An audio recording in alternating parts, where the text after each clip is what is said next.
हर हर महादेव। जय माता की। आज हम बात करते हैं इत्र के बारे में। इत्रों का चमत्कार। सदियों से हमारे ऋषि मुनि साधु संत महात्माएं हमारे पूजा पाठ में इत्रों का प्रचलन सदियों से होता रहता है और आज भी चलता रहता है, मगर इनकी उपयोगिता को बहुत ही कम लोग जानते हैं। हम ज्यादातर इतना ही जानते हैं कि अपने शरीर पर इत्र लगा लो और ठाकुर जी की कोई पूजा करनी है तो उसमें इत्र चढ़ा दो, बस। इसके अलावा और कोई नहीं जानते। मगर जिन लोगों ने इत्र के सही मायने में उपयोग करना सीख लिया, जो जानते हैं, वो आज लाखों करोड़ों में खेलते हैं। पैसे की कोई कमी नहीं होती। इत्र इतना कीमती होता है, इतना कीमती होता है कि आप कल्पना नहीं कर सकते। देखिए, आपको मैं छोटा सा, इसकी एनर्जी कितनी जबरदस्त होती है। कोई व्यक्ति इत्र लगा करके आपके नजदीक से गुजरता है और आपको उसकी खुशबू पसंद लगती है तो आप कहते हैं अरे वाह क्या। आप कितनी भी टेंशन में हो, कितनी भी परेशानी में हो, मगर एक बार आपके मुख से ये सब चीज निकल ही जाती है और आप कुछ पल के लिए उस टेंशन से दूर हो जाते हैं। तो अगर वही इत्र आपको मिल जाए तो बहुत सारी चीजें आपके जीवन से समाप्त हो जाती हैं। इत्रों का उपयोग कैसे किया जाता है, किस इत्र का प्रयोग किस कार्य के लिए किया जाता है, यह शायद बहुत सारे लोगों को नहीं पता होगा और ना ही आपको किसी ने ऐसे बताया होगा। मगर हम आपको कुछ गिने चुने इत्रों के बारे में बताएंगे जो बहुत ही अच्छा प्रभाव डालते हैं अपने जीवन में, बहुत अच्छा प्रभाव डालते हैं। और ऐसी ऐसी चीजें बताने वाले हैं हम आपको। अगर आपने सही तरीके से हमारे बताए अनुसार इत्र का प्रयोग कर लिया तो आपके जीवन में किसी चीज की कमी नहीं रहेगी। ना तो प्यार की रहेगी, ना पैसे की रहेगी, ना मान और सम्मान की रहेगी, और हर तरीके से आपके जीवन में चारों तरफ से खुशियां ही खुशियां आनी शुरू हो जाएंगी। वो सब चीज आज हम आपको बताने जा रहे हैं। इत्र हमेशा वनस्पति वाले ही लेने हैं आपको, क्योंकि आजकल जीव जंतुओं से भी इत्र तैयार किए जा रहे हैं। ऐसा कोई भी इत्र आपको नहीं लेना है। हजारों क्वालिटी इत्रों के अंदर पैदा हो चुकी हैं, हजारों प्रकार के इत्र बन चुके हैं और कुछ लोग उन पर शोध कर रहे हैं और कुछ लोगों ने उन पर शोध किया हुआ है। तो जिन्होंने शोध किया हुआ है, जिसके रिजल्ट बहुत अच्छे आते हैं, उनके परिणाम के बारे में हम आपको आज कुछ बताने जा रहे हैं कि आपको किस कार्य के लिए कौन से इत्र का प्रयोग करना चाहिए। वीडियो को बिल्कुल बीच में आपको स्किप नहीं करना है। हर एक एक शब्द को आपको ध्यान से सुनना है अगर आप जीवन में कामयाबी चाहते हैं तो। देखिए, हर परिवार में लड़ाई झगड़ा कलेश ये सब चलता रहता है, बिजनेस में, व्यापार में। अगर घर परिवार में किसी भी प्रकार का आपके में लड़ाई झगड़ा चलता रहता है और वो कलेश समाप्त नहीं होता, और विशेष करके पति पत्नी के बीच में रहता है, तो आपको क्या करना चाहिए। इत्र के भी दो तरीके होते हैं, एक चीज को ध्यान रखिए। जैसे कि एक व्यक्ति पर महादशा चल रही है किसी गलत ग्रह की, राहु की, शनि की, केतु की, मंगल की, ठीक, और इनके ग्रहों के प्रभाव से व्यक्ति का माइंड जो है डिस्टर्ब रहता है, तो उसके लिए भी हम आपको उपाय बता रहे हैं और एक साधारण उपाय भी बता रहे हैं, और दोनों उपायों पर आपको ध्यान देना है। अगर घर में अकारण का ही कलेश रहता है और किसी भी प्रकार की कोई महादशा दशा वगैरह नहीं है, तो ऐसे उस कलेश को हमको कैसे समाप्त करना है। ऐसे कलेश को समाप्त करने के लिए एक छोटा सा एक टोटका भी होता है, वो भी आपको करना है, और इत्र का भी आपको प्रयोग करना है। इसका भी आपको सहयोग लेना है। इत्र का सहयोग कैसे लेना है और टोटका क्या करना है। आपको शुक्रवार को, प्रथम शुक्ल पक्ष का जो शुक्रवार आता है, उस शुक्रवार को आपको साबूदाने की 125 ग्राम साबूदाना लेकर के आपको खीर बनानी है और उसको उतारने के बाद में उसके अंदर मिश्री डालनी है। मिश्री कुंजा वाली डालनी है, धागे वाली, जो दाने आते हैं चीनी के से वो नहीं डालने। इस चीज का ध्यान रखें। जब खीर के अंदर वो पूरी तरीके से खुल जाए तो किसी भी तरीके से अपने पति को मनाने की कोशिश करें। आप किसी भी तरीके से 5 चम्मच अपने हाथ से उसे वो खीर खिला दें, अपने हाथ से, चाहे जैसे भी वो गाली दे रहा हो, कुछ भी कर रहा हो। और अगर लगे कि बिल्कुल ही वो तो बहुत ही ज्यादा गुस्सा है और कुछ बात ही नहीं मान रहा है किसी भी तरीके से, तो आपको वो खीर उसके सामने के दिन की खीर बनाई है मैंने, खा लो आज, बहुत अच्छी खीर है, ऐसे बोलना है। और आपको अपने हाथ में यहां पर इस जगह पर आपको इत्र लगाना है, गुलाब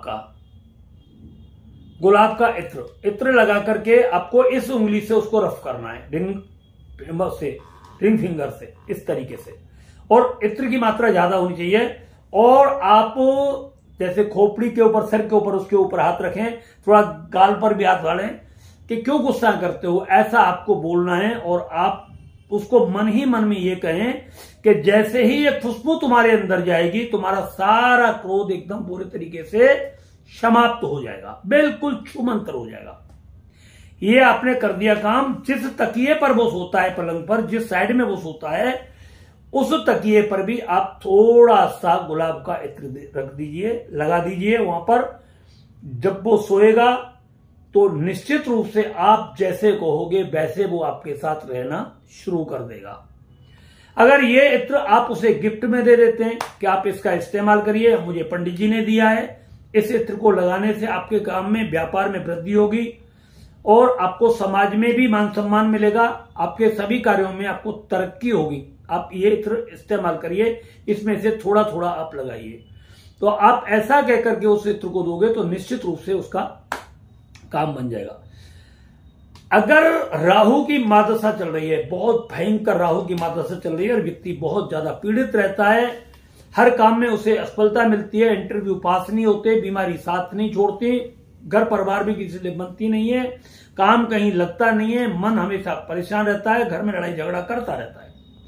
तो ऐसी स्थिति में आपको क्या करना है कि सरसों का तेल लेकर के उसके अंदर 5 बूंद आपको सफेद चंदन के इत्र की डालनी है।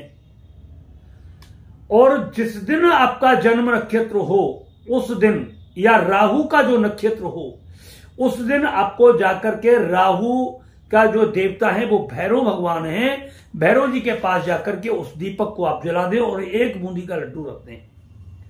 और रिंग फिंगर से आप अपने मस्तक पर और अपने गले पर उस इत्र को लगा लीजिए। धीरे धीरे आपका राहु पूरी तरीके से शांत हो जाएगा और आपके जो कार्य रुके हुए हैं उनमें पूरे तरीके से मतलब जो है वो चालू हो जाएंगे और आपके सभी कार्यों में धीरे धीरे तरक्की होनी शुरू हो जाएगी। अगर आपका शनि खराब है, शनि की वजह से आपको बहुत ज्यादा मानसिक पीड़ाएं बनी रहती हैं, घर में कलेश रहता है, लड़ाई झगड़ा रहता है, काम धंधा नहीं चलता है, बीमारियां बनी रहती हैं, तो आपको लेना है कस्तूरी का इत्र। 1 कस्तूरी का इत्र लेना है। इसी तरीके से 4-5 बूंद सरसों के तेल में डाल करके भगवान शनिदेव के सामने आपको पश्चिम दिशा की ओर दीपक की लो करके ये दीपक आपको जलाना है वहां पर। और आपको 1 बूंदी का लड्डू जिसके ऊपर काला तिलक लगा करके आप दे दीजिए। और उस इत्र की शीशी को 1 किलो काले रसगुल्ले जो आते हैं काले वाले, उन रसगुल्लों को लेकर के वो इत्र की शीशी और कुछ रुपया दान दक्षिणा, और ये जाकर के काला कपड़ा होता है वैसे तो कोई ना ले इसका ऐसे, और किसी मजदूर को जाकर के आप भेंट कर दीजिए। आप जो बहुत कठिन संघर्ष करते हैं, जैसे रिक्शा खींचते हैं, बेलदारी करते हैं, और ऐसा कोई काम करता है और आप उसके पैर छू करके उनसे आशीर्वाद ले, आप बिल्कुल करंट की तरह तत्काल लाभ देखोगे इसका। आपके जीवन में सुख शांति आने लगेगी, काम बनने लगेंगे, बीमारी ठीक होने लगेगी, घर परिवार में शांति होगी, लड़ाई झगड़े पूरे तरीके से आपके समाप्त हो जाएंगे। अगर आपके घर में मंगलवार के दिन मंगल अशांत करता है, आपको परेशान करता है, तो चमेली का इत्र लेकर के आपको हनुमान जी के चमेली के तेल में चमेली का इत्र डालना है और फिर उसके ऊपर चूल्हा चढ़ाना है और दोनों कंधों पर 2-2 3-3 बूंद चमेली के तेल की आपको हनुमान जी के ऊपर डाल देनी है और पान के पत्ते पर गुड़ और चना रख करके आपको हनुमान जी का भोग लगाना है और शुद्ध देसी गाय के घी का दीपक जला करके, धूप बत्ती जला करके और आपको विधि प्रकार से आरती करनी है और हनुमान जी के चरणों में साष्टांग प्रणाम करना है और साष्टांग प्रणाम करते वक्त सीताराम सीताराम सीताराम सीताराम करते 21 बार आप इसका जाप करिए और आप अपने जीवन में चमत्कार देखिए, आपके ऊपर हनुमान जी की कृपा किस तरीके से बरसती है। तो ये कुछ इत्र के प्रयोग हैं, आगे भी हम आपको बताने की कोशिश करेंगे। बहुत ही गजब के इत्र के प्रयोग होते हैं और ऐसे ऐसे इत्र के प्रयोग हैं, मैं आपको क्या बताऊं। अगर आपने अपनी गर्लफ्रेंड को या अपने बॉयफ्रेंड को इत्र दे दिया,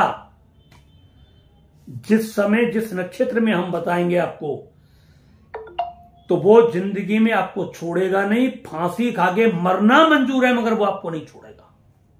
ना वो लड़की आपको छोड़ सकती, ना वो लड़का आपको छोड़ सकता, ना पत्नी आपको छोड़ सकती, ना फिर पति आपको छोड़ सकता। इतना जबरदस्त इत्रों के अंदर आकर्षण होता है। हर व्यक्ति इन सब चीजों को नहीं जानता है, मगर कुछ मर्यादाएं होती हैं समाज की और उनमें नहीं बताई जाती है ऐसी सारी चीजें। मगर बहुत सारी जरूरतें ऐसी होती हैं कि घर परिवार बिगड़ रहा है, टूट रहा है, तो उन सबको मतलब समान मात्रा में बनाकर रखने के लिए ये सब उपाय करने बहुत जरूरी हमें पड़ जाते हैं। तो ये आपको बहुत अच्छा लगा। दूसरी बात में आज आपको एक बात और बता दे रहा हूं। अगर आपके घर में धन की, संपत्ति की बहुत कमी आ रही है, एक एक दाने के लिए आप तरस रहे हैं, भीख मांगने की नौबत आ गई है आपकी और फिर भी आपको नहीं मिल रही, तो देखो कल की जन्माष्टमी है 16 अगस्त की।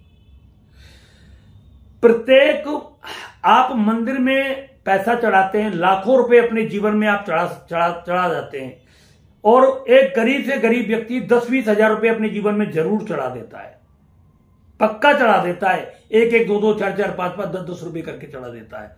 कई बार मन्नत पूरी हो जाती है तो उसको भी चढ़ा देता है और बाकी तो लाखों करोड़ों रुपए साल में चढ़ाने वाले एक से एक बढ़कर के दानदाता पड़े हुए हैं और मैं उनका सबका दिल से सम्मान करता हूं, उनका नमन करता हूं। मगर एक चीज हमेशा ध्यान रख लेना कि मंदिर में लाखों करोड़ों अरबों रुपए दान करने वाले व्यक्तियों के घर में अगर मां बाप भूखे बैठे रहते हो, मां बाप की जेबें खाली रहती हो, तो वो इस जन्म में तो करोड़पति अरबपति बन सकते हैं, मगर उनके जितने भी जन्म होंगे वो सब दरिद्रता में जाएंगे। परमात्मा को आप पैसा चढ़ाएं, बिल्कुल चढ़ाएं, बहुत जरूरी है चढ़ाना, दान करना, मगर आपके मां बाप की जेब भी खाली नहीं रहनी चाहिए। आपके मां बाप की जेब में भी आपका पैसा जाना चाहिए। मां बाप के आशीर्वाद आपको मिलने चाहिए। मां बाप के चरणों में सर रख करके जब आप आशीर्वाद लेते हो तो किस्मत के गलत लेख भी मिट जाते हैं और जब आपके माता पिता आपके सिर पर हाथ रख करके आशीर्वाद देते हैं तो कहावत है कि काल भी अपनी मतलब जो है दिशा बदल करके दूसरी तरफ चला जाता है।